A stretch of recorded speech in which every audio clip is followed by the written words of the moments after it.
my randomly assigned college roommate, and I felt deeply connected the moment we met for the first time. We were inseparable right away, as if we had never really been strangers. It was the kind of instant, unshakable bond that defies logic and reason. We laughed at the same jokes, shared the same anxieties, and seemed to finish each other's sentences. It was as though we were two halves of the same soul, finally finding our missing piece. We were a whirlwind of shared experiences, late-night study sessions fueled by copious amounts of coffee, whispered secrets under the covers, and spontaneous adventures that often ended with us giggling uncontrollably in the back of a taxi. Our friends were bewildered by our connection, but we didn't need to explain it. We just knew. Months blurred into a tapestry of shared memories. We chose the same major, joined the same clubs, and even started a quirky little blog together, chronicling our misadventures in college life. We were the epitome of a perfect roommate pairing, a testament to the magic of random chance. And then, the strangest thing happened. During one of our usual late-night confessionals, Sarah, my roommate, mentioned that her mother had once lived in Prague. It was a seemingly innocuous comment, but it struck a chord within me. Prague? My mother lived there too for a while, I blurted out, feeling a sudden surge of inexplicable excitement. Sarah's eyes widened. Really? When? Around 1990, I think, I said, trying to recall details that had long been buried in my memory. My mom had always been cryptic about that period of her life, brushing over it with a vaguely unsettling air.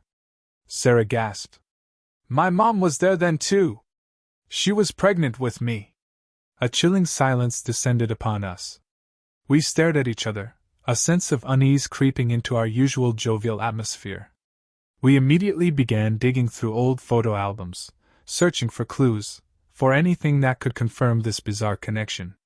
The dates matched. The time frames aligned. The street names were even similar. It was as if a hidden thread had been pulled, unraveling a tapestry of coincidences that stretched far beyond the confines of our shared college dorm. We delved deeper, researching old Czech records and piecing together fragments of our mother's pasts.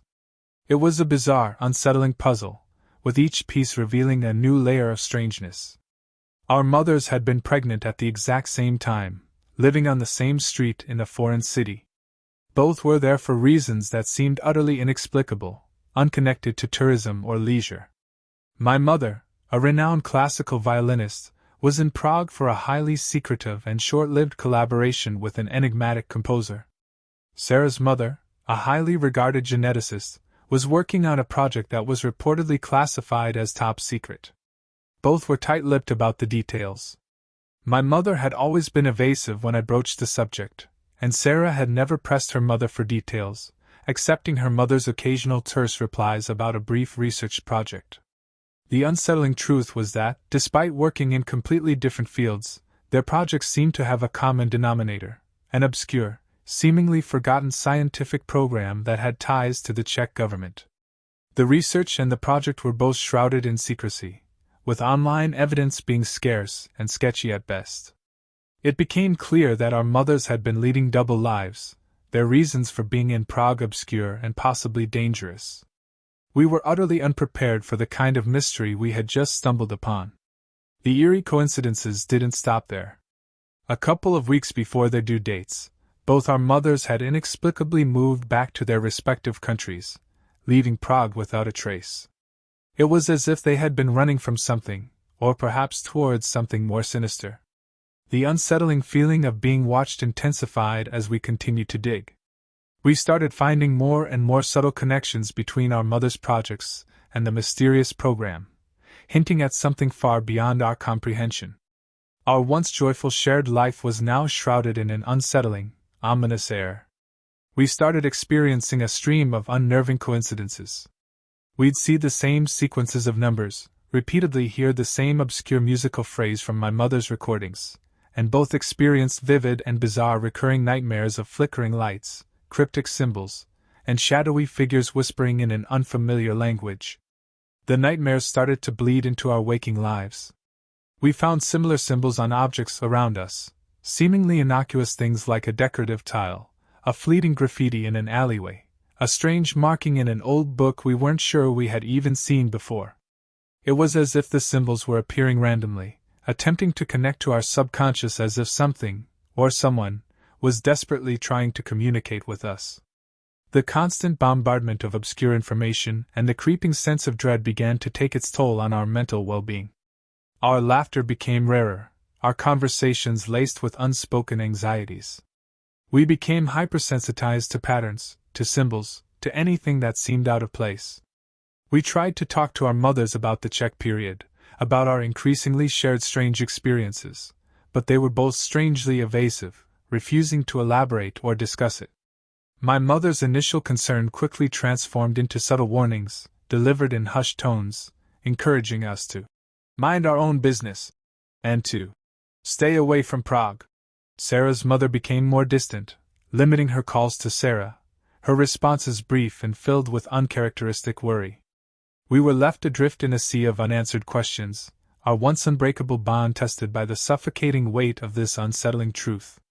The more we delved into the past, the more we realized that we were not just two college roommates sharing a dorm.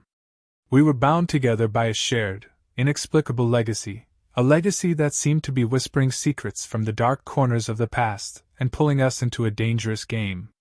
The question was it a game we were meant to play? The initial excitement of discovering a shared history has been replaced with a gripping fear. Every shadow seemed to hold a secret, every whisper a warning. We are trapped in a reality that is both familiar and alien, haunted by the echoes of a past we never knew. The once unbreakable bond between us has become a lifeline, a fragile thread in a world of shadows and whispers. As the line between dream and reality blurs, we cling to each other, our shared past a chilling reminder that some connections are forged not by choice but by a destiny we never asked for. A destiny that whispers of conspiracies and secrets, whispering in our nightmares, haunting our days, and binding us together in a way we never imagined. The question that lingers in the back of my mind is not only how everything is connected, but what we are supposed to do about it. What are we, the children of these two secrets, meant to do with the inheritance of the shadows?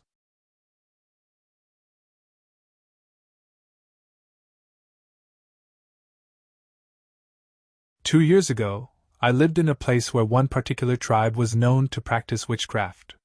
Willow Creek, they called it, a secluded pocket of land nestled deep within the sprawling wilderness of the Pacific Northwest. The people there, the descendants of a lineage shrouded in myth and legend, were a tight-knit community, fiercely protective of their traditions and fiercely wary of outsiders. A local boy, a strapping lad named Ethan, got a girl pregnant. She was from Willow Creek, her skin the color of rich mahogany, her eyes the deep brown of a forest pool. Healthy young lad, worked in manual labor, nothing wrong with him. He was 18. The girl's family, the whispers started, allegedly put a curse on the young man. Within a week, Ethan was dead. No apparent cause, the doctors said. A sudden, inexplicable heart failure. A healthy young man, gone in the blink of an eye. The whispers turned to murmurs, then to hushed tones filled with fear and superstition. Ethan's death cast a long shadow over the town, a chilling reminder of the power that resided in the secluded valley of Willow Creek. I myself was also briefly involved with a girl from the same tribe. Her name was Ilara, and she was unlike anyone I had ever met. She was a paradox, a whirlwind of contradictions. One moment she was laughing, her voice like wind chimes, the next she was shrouded in a melancholic silence, her eyes reflecting the depths of some hidden sorrow. She was a bit wild, a bit crazy, in the best way possible. Big into zodiac signs, she'd tell me, her voice hushed with a mystical reverence. She was insistent that our auras vibed, whatever that meant. Her mood would shift like the tides, a sudden storm cloud passing over her normally vibrant spirit. She'd make the most messed up jokes, dark and twisted, designed to shock and unsettle. But there was a raw honesty in her, a wildness that both captivated and unnerved me. She was covered in tattoos, intricate designs swirling across her skin, like cryptic messages written in a forgotten language. Piercings dotted her body, in places I'd never imagined possible, a rebellion against societal norms. There was a feral beauty to her, a dangerous allure that drew me in despite my better judgment. But it was her eyes, dark and piercing, that held the most unsettling quality. They held ancient secrets, whispers of a world beyond my comprehension. Then came the day she disappeared. For 3 days she vanished, leaving me with a gut-wrenching fear I couldn't explain. When she finally returned, she seemed unfazed by my panicked inquiries. "Oh, my mother asked me to help her dig up the bones of her grandmother," she said matter-of-factly. "She was a famous witch." Famous witch. The words hung in the air, heavy with implications. Her grandmother, a legendary figure in the Willow Creek tribe, a conduit for the unseen world. And they needed her earthly remains to use in a ritual. To converse with her soul in the afterlife, Elara explained, her voice devoid of any emotion.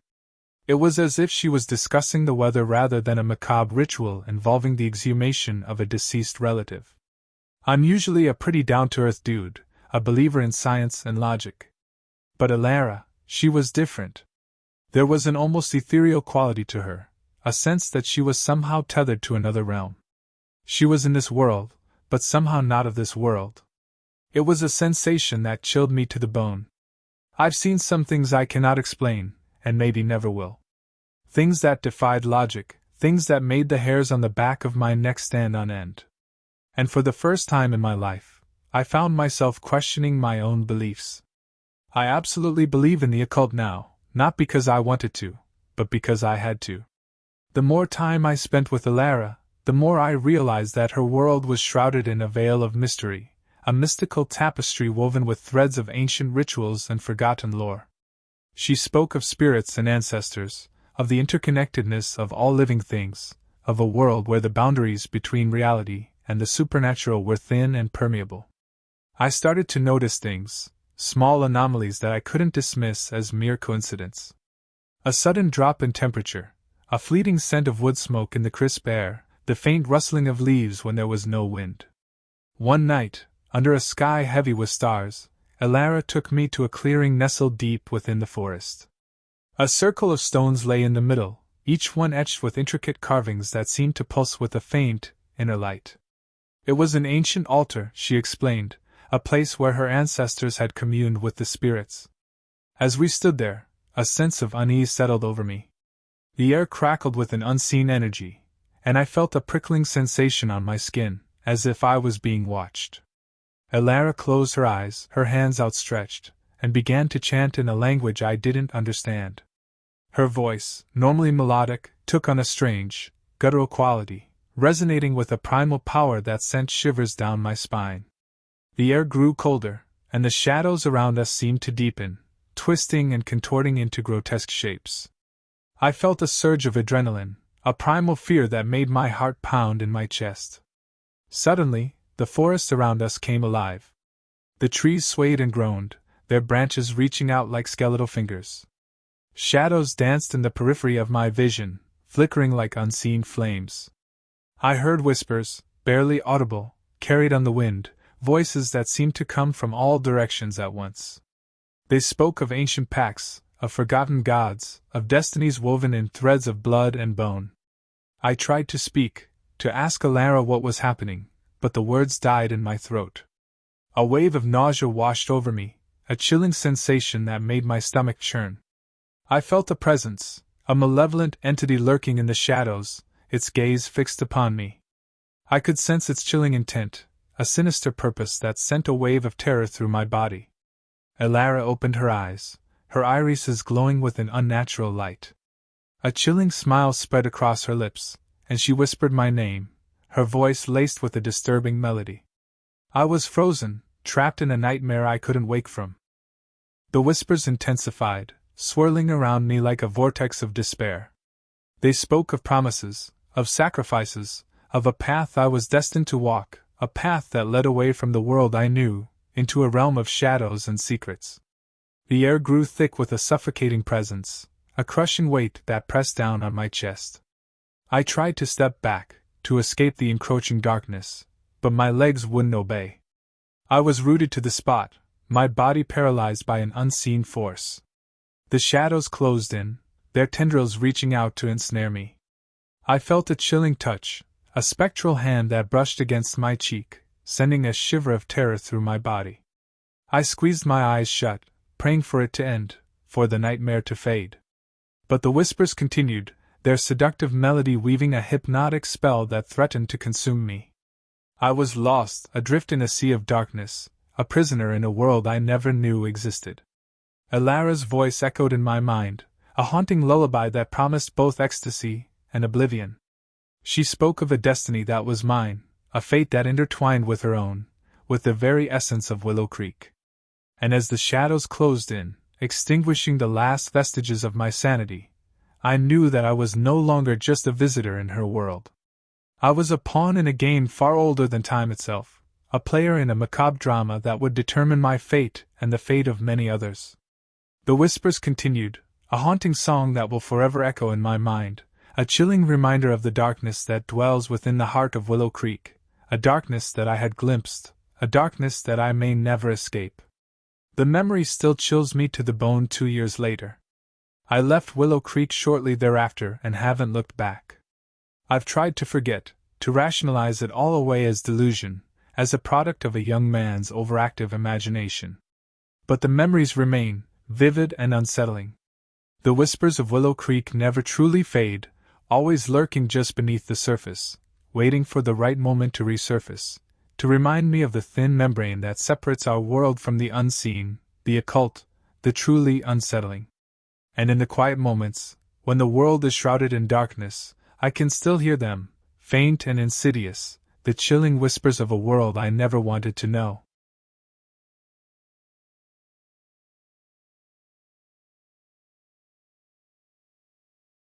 There was a girl living in my house, and from the start, I had the worst vibes about her. Something just felt off. It wasn't a tangible thing, not a specific action or behavior, but a pervasive sense of unease that clung to her like a dark shadow. It was an instinctual reaction, a primal warning whispering in the back of my mind that something was amiss. I had this gut feeling that she was possessed by something dark, a sinister presence lurking beneath the surface of her seemingly normal teenage demeanor. I dismissed it initially, attributing it to my own anxieties and a natural wariness towards strangers.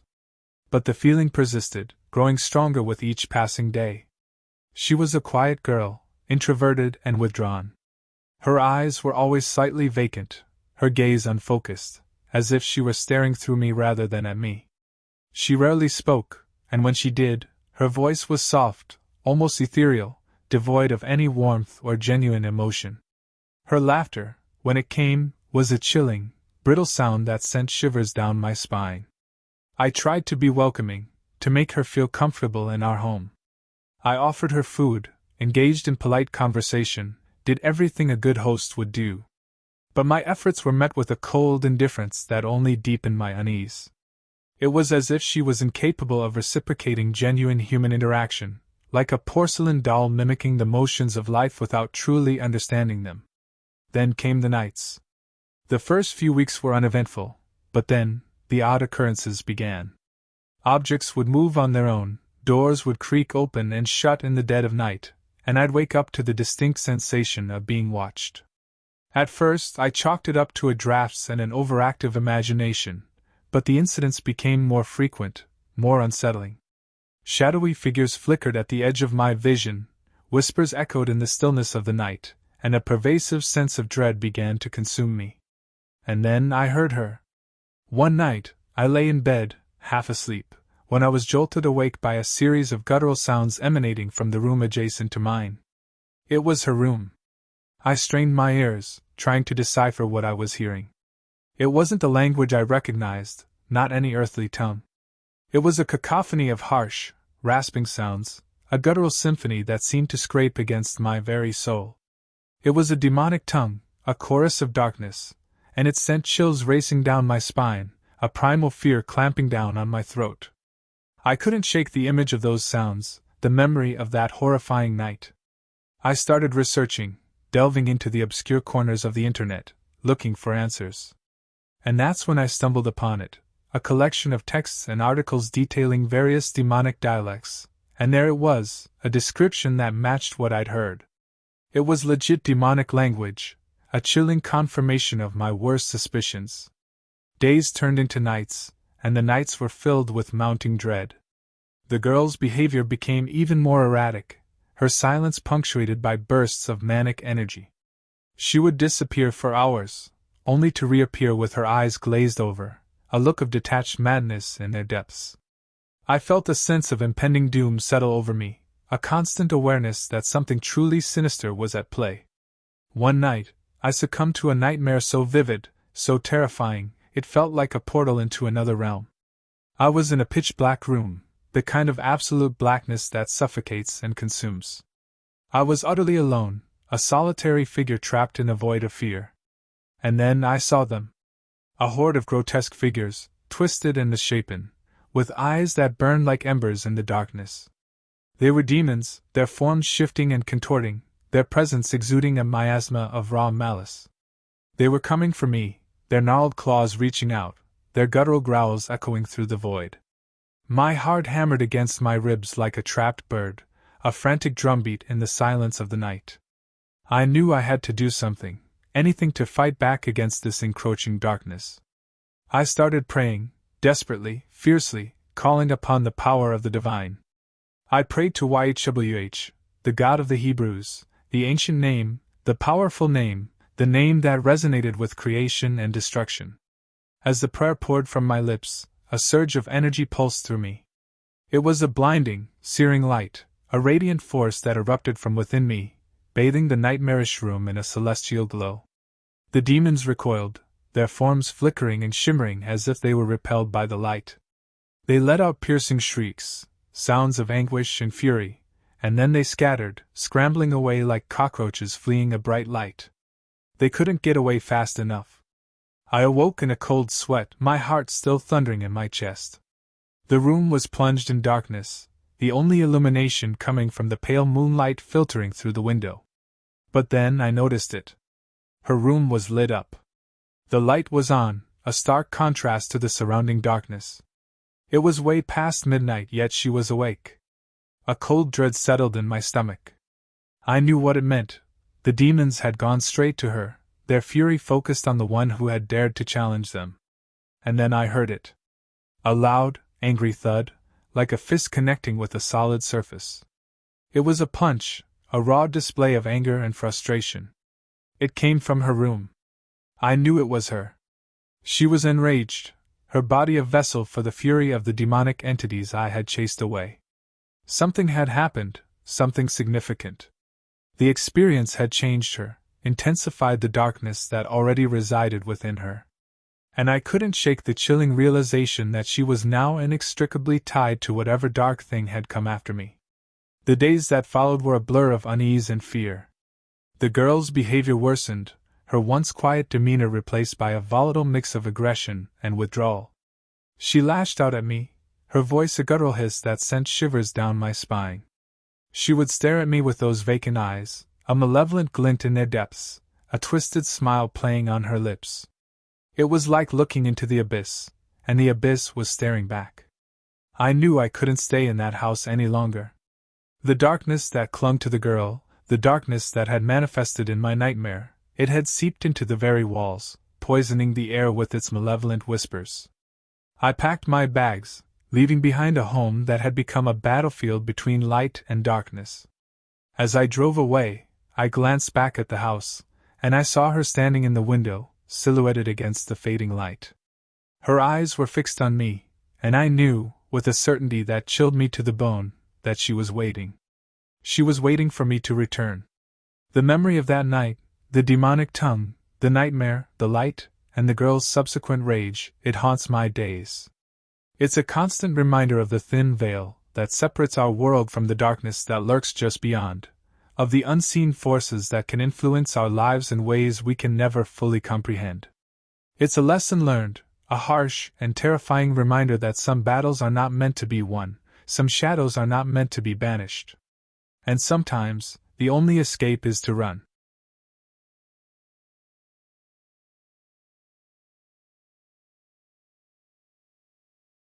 This is a story about an encounter I had with something. I don't even know what to call it. I'd call it a demon, but I'm not sure, to be honest. I lived in Africa.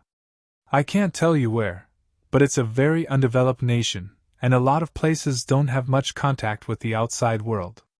A lot of villages still rely on a medicine man, or witch doctor, called a jam by the locals, to appease the spirits of the ancestors.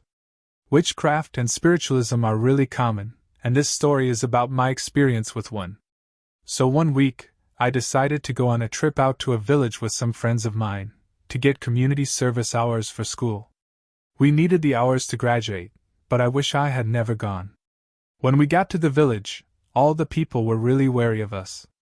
Nobody would look us in the eyes, and even the person we were supposed to be helping seemed jumpy. She was forcing a smile, and always shied away from us, which was weird. Now I know this woman very well, and she was always smiling and bubbly, not at all like how she was now. We'd arrived in the morning, and until noon, it was all the same. At noon, we were invited to eat with the chief of the village, and even he was jumpy. The only person who didn't seem scared of us was a man they introduced as Mr. Akam, pronounced Akewembe. He just glared at us, and didn't say anything during the whole meal. It was only after the meal that we realized that he was the jam. Now, my friends and I are somewhat religious, and the idea of this guy being a witch doctor was kinda scary. We'd been warned about evil spirits in theology class, but none of us had taken it seriously. The rest of the day, we worked in almost total silence. All were a little freaked out by the place. And Mr. Akam. He scared the crap out of me, and everyone else on the team. On top of that, all of us felt this nagging feeling like something was watching us. That night, we slept in the van that we'd come in. It was safest, we thought, from bugs and snakes. It was in fact bug-free, but all night we heard something or someone walking around the van. I heard heavy breathing right outside the window by my head, but I was too petrified to even open my eyes. When we got up in the morning, all of us were absolutely terrified, but all of us were too scared to tell anyone else about it at the time, and besides we needed these community service hours to graduate. The real kicker came when we got out of the van and saw tracks all around the van. If it was human, the person must have walked around the van for hours. All of us were completely weirded out, but none of us said a word. We just went to work again, still feeling that we were being watched. All day we worked, standing close together. We decided to use the buddy system, in case of any funny business, and we also asked our host if we could sleep in her living room using the excuse that the van was too cramped, and that we couldn't have boys and girls sleeping together. Of course, we all ended up together in the living room anyway, but it didn't matter. We weren't in the van anymore, and I was glad for that. That evening, after I was coming back from going to the bathroom, I came around the corner, and was accosted by none other than Mr. Akam himself. His eyes were rolled back in his head and he was saying something in a language I didn't understand. He grabbed my right hand I had on a ring with a cross on it, and he murmured something that sounded evil. When he let go of my hand, he pushed me away and said in proper English, but it wasn't his own voice, "Go from this place. Go for your home." For is the universal preposition in the pidgin English, so he was telling me to go home. After that I was freaked the FF out. I hauled my butt right back to my buddy, and we went inside. I didn't know what to do. Mr. Akam was seriously freaking me out, and all of my friends were scared to crap too. We all tried to sleep, but it was mostly fruitless, as all night we felt like there was something in the room with us. I heard a voice speaking outside. At one point it sounded like what Mr. Akam had said earlier. That morning my friend, who I'll call Jenny, called a group meeting. We all sat on the floor in a circle, and discussed what we were going to do. We decided that if the next night was the same, we were going to get into the van and drive right the heck back home. Once it was decided, we walked outside and started work for the day, but when we closed the door of our host's house, we saw scratch marks on the door. It could have been an animal, but I don't think it was. The whole day was tense. Nobody was happy. Nobody had slept in 2 nights. We'd finally admitted it to each other. We were all shaking as we worked. We could practically feel the eyes on our back. We didn't eat anything all day, nor did we speak much. We were all too freaked out. That night was the worst of all. Although the first few hours were relatively peaceful, we heard a voice speaking in that strange language. Finally, at 2:30 or so, we heard a slow series of 6 knocks on the front door. Everyone was petrified. Jenny couldn't even move. I had to pry her off my arm. She was whimpering and crying. I felt awful for her, and the others as I got up with my buddy Josh. We quickly decided to open the door together and confront whatever it was that had been plaguing us this whole trip. No way were we going to endure 2 whole weeks of this. Regardless of what we found outside, we were heading home immediately. Josh and I said our prayers and opened the door just a crack. There was nothing there, but we saw tracks leading up to and away from the door. Josh and I looked at each other, and we walked outside.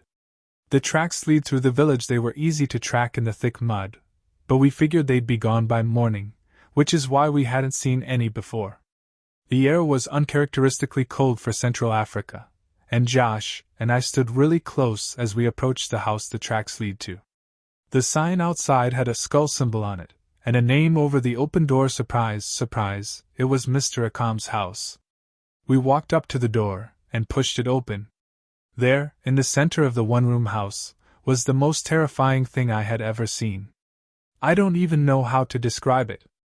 Mr. Akam was curled up in a fetal position on the floor, his face frozen into an expression of horror and malice at once, but that wasn't the scary part. Floating over Mr. Akam's body was a thing. I can only describe it as looking humanoid, with glowing green eyes and the vague outline of horns on its head. It looked like a silhouette, a total absence of light, of anything at all except for those eyes, which still haunt me to this day. They were the color of those glow-in-the-dark stars you stick on your ceiling. I still can't look at glowing stars without getting a chill down my spine. The experience I can only describe as like looking at a fusion of a Nazgul and a Dementor. It radiated fear, evil, cold, and pure unbridled malice.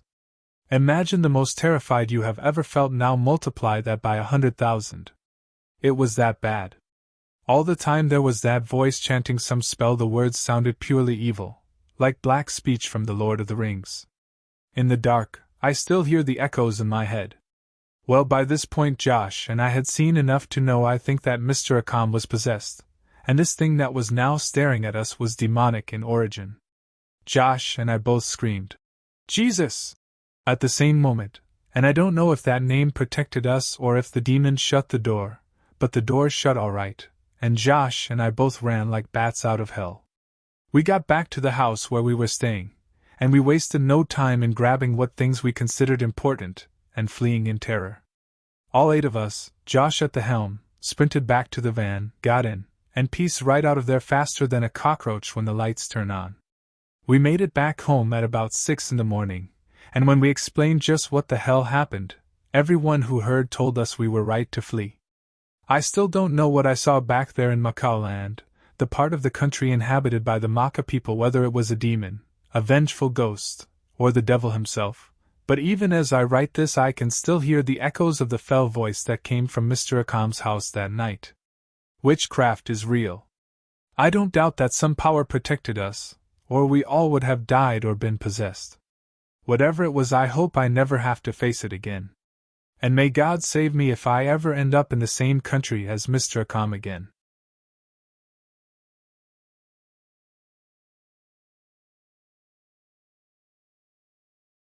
After my boyfriend left, I felt lost, like I was floating in some fog I couldn't shake. My friends tried to help, but no one really knew what to say. I'd been with him for 4 years. He was my rock, my anchor. And then, one day, he just left. No explanation that made sense. It was like he'd turned into someone I didn't know overnight. For weeks, I barely ate, hardly slept. And that's when I did something I wouldn't normally do, something I'd always thought was foolish. A friend of mine, Sam, mentioned this old woman in town, Ms. Verrett. She was well known for her ways, though no one spoke of them openly. People would go to her when they'd run out of options, usually looking for some kind of supernatural guidance or help. I brushed it off when Sam first brought her up, but as the nights went on, and the silence in my apartment grew louder, I found myself considering it. Eventually, I gave in. Ms. Verrett lived in a part of town I'd never ventured into, a neighborhood where the streets grew narrow and the houses leaned close together, their shutters sagging, paint peeling. I found her place at the end of a twisted alley, hidden behind an old wrought iron gate that creaked as I pushed it open. The air smelled faintly of mildew and something sharper, an almost metallic scent that made me uneasy. The house itself was small, half swallowed by ivy and shadows. I could feel the eyes of neighbors, just out of sight, watching me, wondering why someone like me was here. I felt out of place, like an intruder. But I'd come this far. I knocked. The door opened almost immediately, as if she'd been waiting.